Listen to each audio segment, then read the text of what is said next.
You're watching another great interview on Audio Inc. Radio.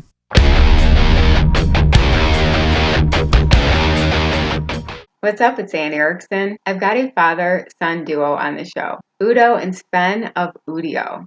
They're a great heavy metal band out of Germany, and Udo is the original voice of Accept. We have a lot to talk about, so let's do it. Hey, this is Sven and Udo Dirkschneider, and you are listening to Audio Inc. Radio with Anne Erickson. And enjoy the show. Hey, it's Anne Erickson with Audio Inc., and I'm very excited to be here with Sven and Udo. How are you guys doing? All right. Thank you very much. Very good. Thanks for having us. Of course. Thank you for being here. And how is everything right now with the pandemic and all the craziness in Germany? It's strange times. I think, the whole year was taken away from us, basically, when it comes to making music, at least live music. And of course, things changed in our personal lives as well. Suddenly there were no restaurants, no bars, no cinema, nothing you can do. But I think, in the end, you have to stay positive and make the best out of it. And I think we pretty much managed to do that. Yeah. So let's say in this way, in Germany now it's getting a little bit better. Now restaurants are open, but with some regulation, you have to leave your address there, and you can sit not so close together. And everything now is open. Everything works in a way normal, but with some regulations. Yeah. But it's still strange, it's really strange. You have to wear the mask if you go into a supermarket and stuff like that. This is, for Europeans, very unusual. Unusual. Okay, in Asia, they are used to that, but here it's a little bit strange. Yeah. But, so what we can do nothing against this, and we are not wasting time at the moment. We are working already on the new U.D.O. record slowly. So and now we do all the interview stuff for the We Are One album with the orchestra. Right, and I feel that way too about here in America. We're all wearing masks, and it's very common in Asia and stuff like that. But here, we're just so not used to it. It's so weird. It's very weird. Yeah. But by the time now, I think most of the people, and I can only speak for myself, I got used to it. It's sometimes a bit annoying, especially if the weather is great and you have to wear this stupid mask. And my beard is always doing this. And stuff but it's. I think that's small problems. We have bigger problems to face right now, so we shouldn't complain about this.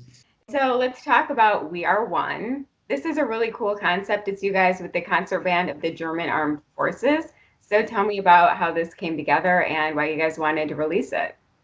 Yeah, okay, this came together. I had the chance to watch this symphonic brass orchestra. Jesus, we're talking too much today. And and that was definitely the sound what I was looking for, to do music like this. So, and then we did a show together with the orchestra in Wacken in 2015.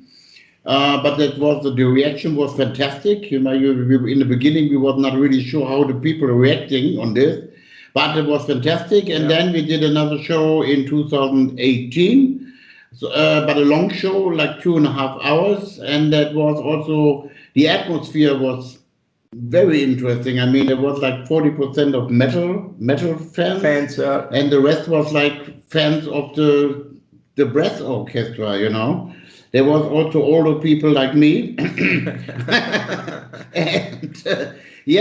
And then they were standing up, clapping, singing. This atmosphere was something, And when we were finished with the show, we were sitting together with the main guys of the orchestra, and then we were talking about, we have to continue, and the next step can be an album together, and making an album together. And so, and then the idea was born. Then we said, okay, here we go. We had a meeting in the beginning of 2019 again, how we want to do this album, what kind of message we want to do, and so on and on. And after this meeting, we start composing songs, right? Exactly. And The next step was then we had, in a way, 30 songs together. We had 30, around demo 30. ideas. Demo ideas. And then we had the next meeting with the two guys of the orchestra. They're doing all the arranging stuff for the orchestra. So then we were selecting the songs, which one fits with which one not. So, and then the whole process starts. Yeah.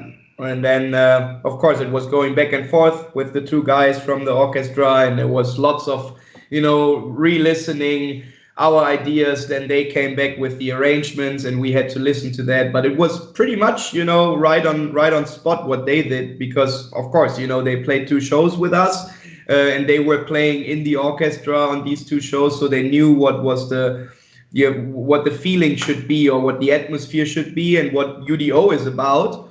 But we also, there was a point, I think, where they were a bit shy. They were holding back, they were not really changing anything, because they didn't know, can we do that? And we said, yes, please feel free. That's what we want. We want to hear your ideas and your musical view on the particular songs. And then, when the arrangements came back, it was just a matter of, getting the organization done for all the recordings. How we do that, and here we are. Yeah, that was a big thing, Yeah. I mean, so you cannot put the band and the orchestra in one room and then just record it. This is impossible, So that was like, then we did a proper recording. Yeah. And then they get the playbacks from us, and then they put everything on. They did their own recording. They have a big room in the military base, where they do also rehearsals and also technical stuff, so that in a way they have their own studio. Yeah, and then we had also a guy from the opera in Cologne, the sound engineer, and he was working already with the orchestra, so he knew the orchestra, how they are. And that was like something. Yeah, I think it's very important that you know how to communicate with an orchestra. Yeah. We have no clue about flutes and trumpets. We like the sound of it, but we can't tell if it's right or wrong how they play it. So and there was also, I think, the sound engineer, the other one. There were two guys working on this. He occasionally worked with Hans Zimmer and stuff like that. So he was doing a lot of movie soundtracks and stuff like that. So yeah, they were, I think. The top guys to have for this kind of recording. Yes, definitely. And of course, it was a different situation for the orchestra, because usually they play on their own. They just have the conductor, and then they start playing, and there's no playbacks or whatever. So this time they had to adjust a little bit, because they had to play to our already recorded playbacks. And but I think it worked out great, and they did a hell of a job on this album. And we were there for 2 days watching them. And everybody was, burning for this project, and everybody was so enthusiastic and, putting their energy and love in this music. That message of we are one is so important right now. It was important before this time right now, and we wouldn't, we didn't think about that we facing situations like this right now. Yeah. And it's like, with a smiling face and a sad face, because this message is so fitting to the situation worldwide.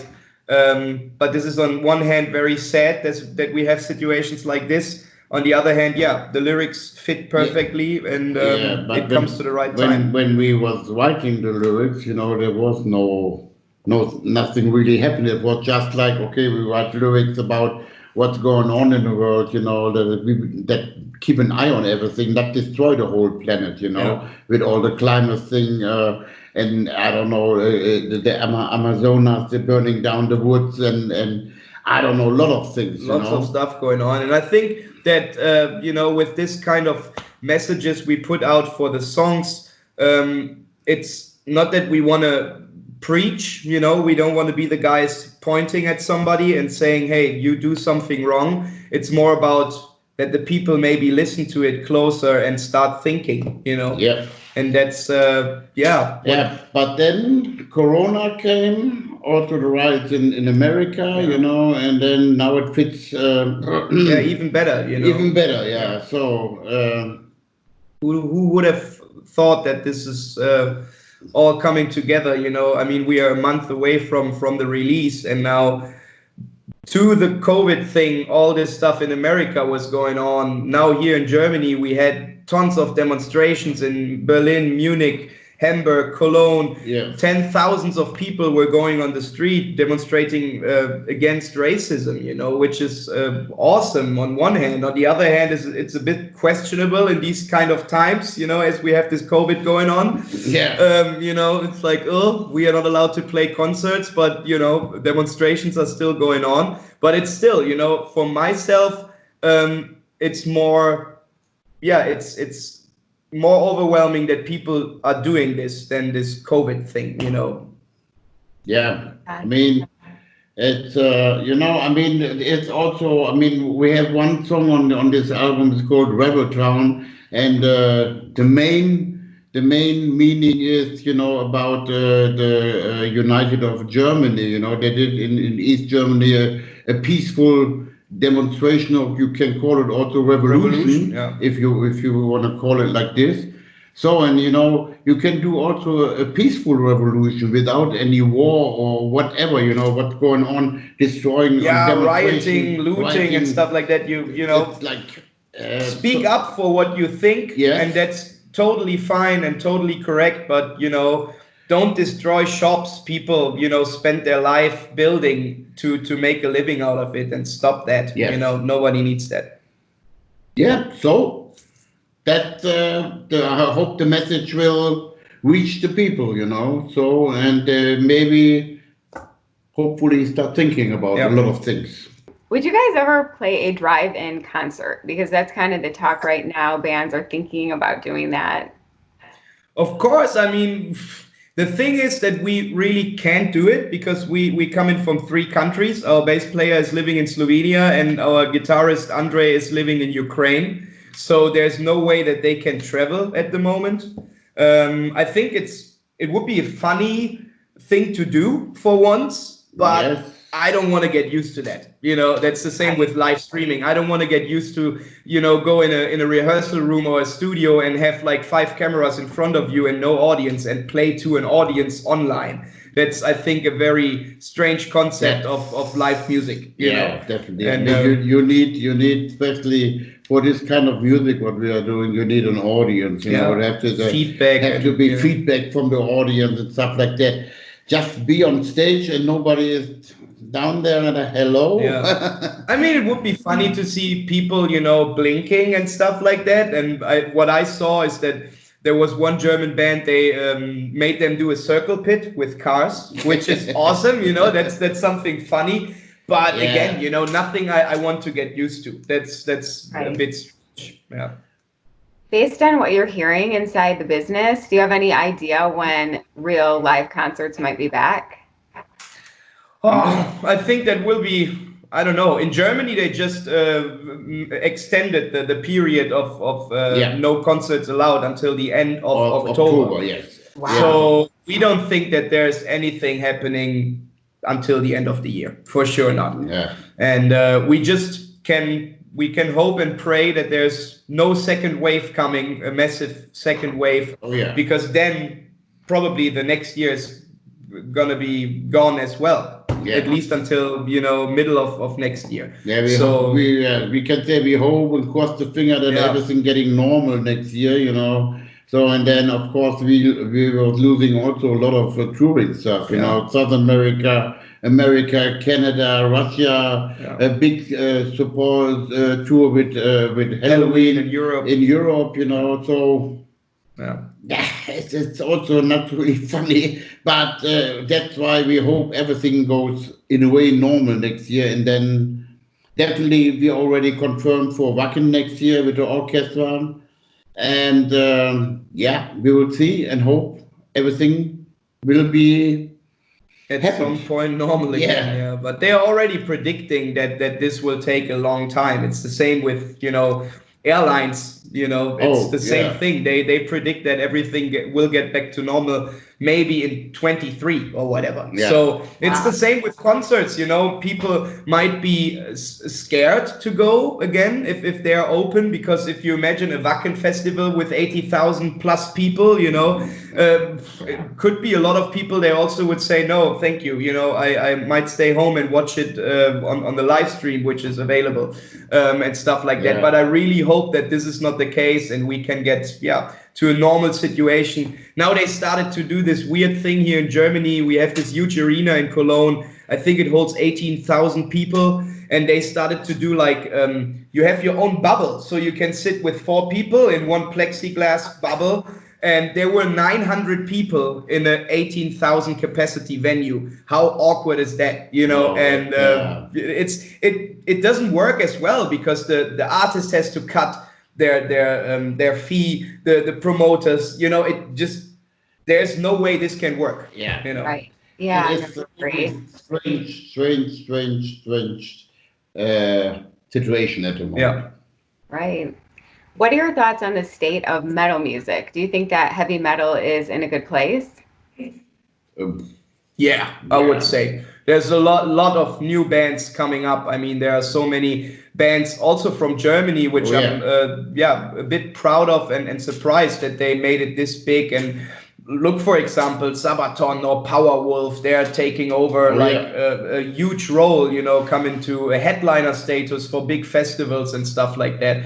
So, of course, I think you can tell better, but the whole scene, not the scene, but the business changed a lot. That's but you know, I think it's still on a good way, and I believe in rock and roll, and heavy metal will never die. Yeah. Definitely not. I think so. The same. I do it now for 40 years, and I think that will be happened also maybe for another 40 years. You know, hopefully longer. Well, I hope so too. So that's a good answer. So Udo, people got to know and love you in Accept, of course. And I'm wondering, when you hear a popular Accept song like Balls to the Wall, do you still like to hear it, or are you kind of sick of it by now? let's say this. Definitely, I'm not listening to at home to it. Come on, No. But you know, it's still very interesting. I mean, we did a long tour for nearly 3 years with Dirkschneider. And to play this song live, I mean, this is very interesting to see. You know, this album came out in '83. And you see young people, maybe 16, 17 years old, they were not born at this time, and singing this song. And that means you was creating something, you know. So, and that's why live, I mean... And that's the fascinating thing in general about music, you know, these evergreens which get like, you know, like through generations, you know. That's amazing. And if you like see people suddenly my age, you know, that now that I have the privilege to play this song since 5 years, you see people my age, you know, chanting and, you know, dancing to this song. Doesn't matter where in on this world, it's amazing. It's great. Yeah, I mean, you know, it's like you can compare it to like ask maybe Judas Priest if they're still like breaking the law. You know, I think they don't listen to that at home. But also like Smoke on the Water. You know, I mean, all these songs these are songs. I think you can play this in 10, 15, 20 years. There is something, you know, that something. Some songs they last forever. Right. Do you feel like you're kind of a part of heavy metal history, you know, with that song and everything that you guys have done? Yeah, I mean, sure he is. You can say that because you can brag about your dad. Yeah, exactly. He wouldn't say it, but I say it. It definitely is history in heavy metal. That's awesome. You know, it will stay forever. And yeah, so that in a way you can, I'm not normal to do something like this. I'm really proud of it to be part of this song, you know, and did something. So of course, I mean, a lot of people say, yeah, you are a legend in heavy metal and so on and on. And you know, I'm a guy more like I'm not really the rock star type, you know. I like to be down to earth. and do my thing. I try to enjoy people, a live concert, and I'm happy if they go home having a smile on the face, and they having a good time for 2 hours. So that's for me. I feel happy about it. And I love to write songs, create new songs, and yeah, I'm happy with the whole thing what I'm doing for over 40 years now. That it was not planned to become my profession, but it was in the beginning a hobby, and now making a living of it For a long time. for a long, long time. Yeah. So I mean, what else you want in life? So everything perfect. And now having a son, playing the drums in the band. I mean, I'm really proud of him. He's doing a good job. He's getting better and better, also on the drums. And yeah, what else you can add more? Everything fine. Yeah, that's great that you guys get to make music together and everything. I think that's very special. So you mentioned, of course, I mean, We Are One coming out, and then you have new music. Do you have any idea when that might come out, the stuff you're working on right now? Well, No. it's tough to say. It all also depends on what the touring situation Yes. will look like Right. next year. Yeah. We want to get it done, not as fast as possible. We are not, having any pressure, so No. we can take time, which is also great. But we also don't want to really get into this. Oh yeah, we can do that next week, and we can do this No. next week. We want to work on it, and then we will see what we can do with it next year. Yeah, that's nobody knows at the moment what's coming up next year. And that is not like we say, okay, we're coming up in February or January or March with this new album. We have to check the situation, what's going on next year, and then we can decide, including also the record company, what we want to do, when we want to release the album, and so on and on. And yeah, hopefully in a normal time, and not waiting again another year or whatever. Great. Well, thank you guys so much. You're welcome. Thank you. Thanks.